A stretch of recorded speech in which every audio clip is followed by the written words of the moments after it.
Loredana Hager, and welcome to my kitchen. Today I'm going to show you how to make a particular pasta dish that I grew up with in Italy. The main two ingredients for today's recipe are what is called in English broccoli rabe, spelled R-A-A-B or R-A-B-E, or in Italian known as rapini. And then the other ingredient is the pasta that I like to serve this fresh vegetable with, which are called orecchiette. And they're spelled this way. As you can see it on this box. It's the box of the pasta. And they come from the region of the heel of the boot of Italy called Puglia. I actually had the opportunity to live in that region of Italy for about a year as a child. And I remember that this particular pasta, which means small ears when you translate it, is homemade.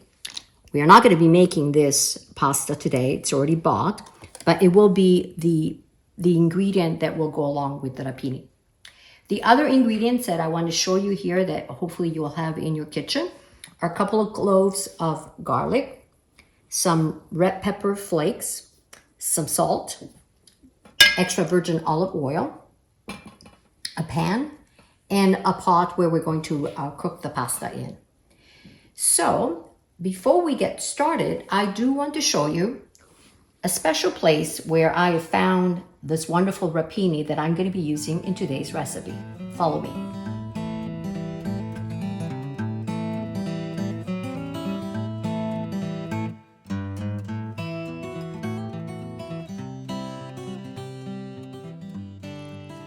This beautiful vegetable, rapini, have been picked from my garden. Yes, don't they look beautiful?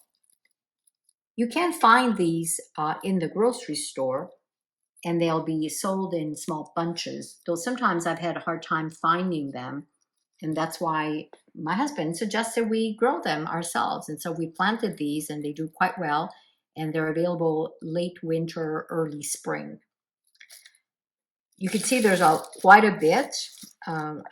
We've harvested all of this. What I like to do to cook them in a certain dish, I like to, rather than just blanch them, I like to steam them. It actually, I believe, keeps more of the nutrients in place. And they are tender when you pick them, so they don't have to be cooking for a long, long time. Because you'll see, we'll do a dish where they'll be sauteed. So they'll be the first cooking process will be the steaming, and then we will saute them and add them to a particular pasta that I showed earlier. So come with me to the stove. I've got a pot boiling with some water, and we will be steaming them, and I'll show you how they will shrink in size once that process is completed. So this is the pan or the pot that we will be steaming the rapini in. As you can see, there is water at the bottom of this pot, but the bottom of the basket where the rapini will be steamed in, the bottom is not covered with water. So I don't want the water to touch the vegetables because I'm not blanching it. I want to just use the steam. So I will put all of these in here.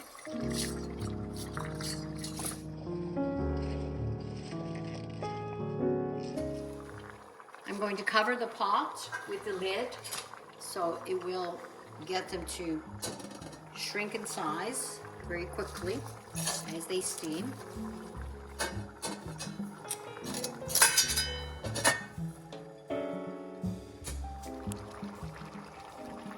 You can see how that large amount of volume, how much it has actually shrunk.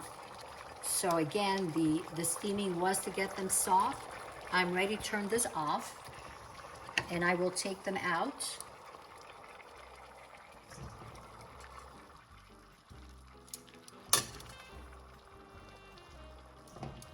It seemed quite a lot, but as you can see, they have shrunk quite a bit in size.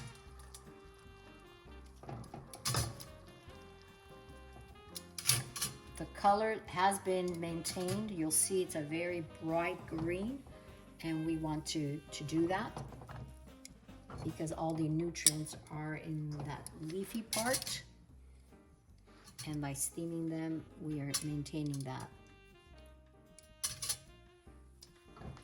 So these are ready for the next step of sauteing them and adding the pasta to make a wonderful, delicious dish.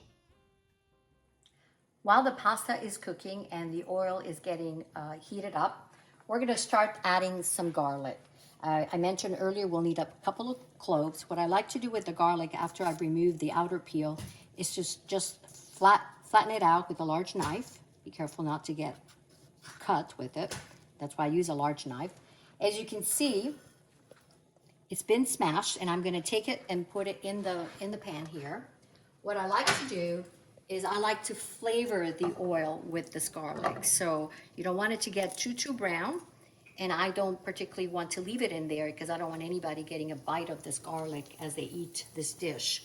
But it's good enough. I sometimes just let it flavor the oil with the garlic.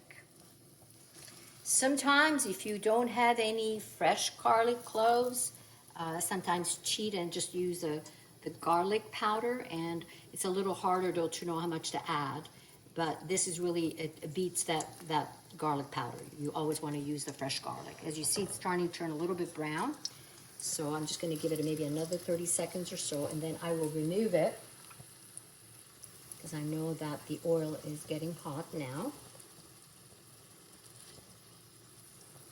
And it smells wonderful. If you were here, okay, so I'm just going to take it out. And now we are going to be adding the rapini. It's a little bit of mess. I'm going to just lower it a little bit.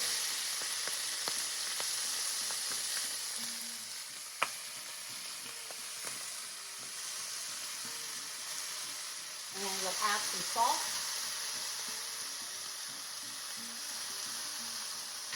And we'll have the pepper flakes. Now the pepper flakes is what makes it hot, and that's really your preference how much you want to use. So I'm just going to stir it there. You don't want this for very long because, as I said, it's very delicate. And you don't want to overcook it. So I'm going to lower the flame. I'm going to check on the pasta to see if this is almost ready to go. I take one out. See, it keeps the water inside, but I'm going to maybe cut it and show you. Got a little bit of the white still, but I'm going to taste it. Still a little bit crunchy. So I'm going to give it another minute or so. And I want to make sure that this does not overcook or burn. So as I said, if you don't want to add the orecchiette, you turn this off and you just serve it as a side dish.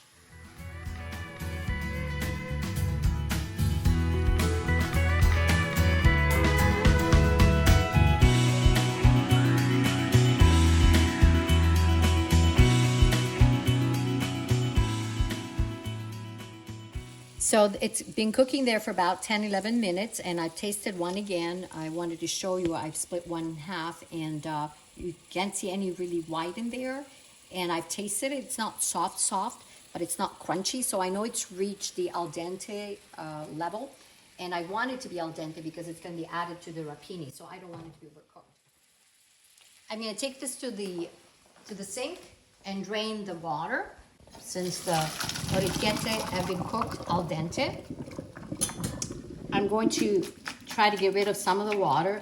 Just the shape of the pasta, it tends to hold the water, but that's all right because we're going to be adding it to the pan and it will dry some of that out. So just want to get rid of the excess water, and I'm going to take this back to the pan here. And added it this way. So it's just going to take a few minutes because really the rapini are cooked. The pasta is ready. I just want to flavor it a little bit on the stove. I'm just going to raise it a little bit more without overcooking it or burning it. And you can see it's a kind of very pretty dish. Very, very simple and very, very common to see this in Puglia. But I grew up with eating rapini, either just as a side dish or even with spaghetti or anything that was in the house as far as pasta was concerned. but the process would be exactly the same. So whether you use spaghetti or this kind, you would do it the same way. Cook the greens separately and then add the pasta at the end. Okay. So again, just stirring it so I get all the oil and the wonderful garlic and the hot pepper. And then when you're ready to serve it, if you think it needs a little more salt or a little more hot pepper, you can add it as you like. So I think this is ready. I'm going to turn this off and I'll be ready to taste it and show you what I think. As you can see, this is the finished product. We started with the rapini that came from my wonderful garden. We steamed them so that we would not lose any of the flavor and the wonderful nutrients. It kept that nice green color. And then we sauteed them with garlic. The oil, olive oil was flavored with garlic. Then we added the red pepper flakes. We added some salt and definitely, of course, olive oil. And then we cooked this wonderful pasta called Orecchiette because it's like a little ear that is famously known in the region of Italy, the heel of the boot of Italy, Puglia, where they make this pasta. And we cooked the pasta separately. We then added it to the rapini that had been sauteing for a little bit. And then it makes a perfect entree, a main dish or main pasta dish that you can have. I cooked about a couple of ounces of pasta per person. So the amount that I showed you in terms of rapini that I cooked is really for a couple of people. But again, it depends how much you have available. I was blessed because I had plenty in my garden. And as I showed you earlier, I even kept some for later on to cook just as a sauteed green vegetable to be used as a side dish. So I'm gonna give it a taste. Again, I mentioned earlier, if you want more salt or if you want to make it a little bit more spicy, you can add more pepper flake even after you cook this. So I'm going to take a bite of each and let you know what I think.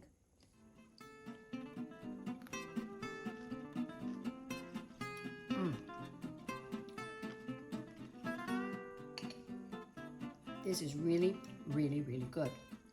I'm gonna take another bite.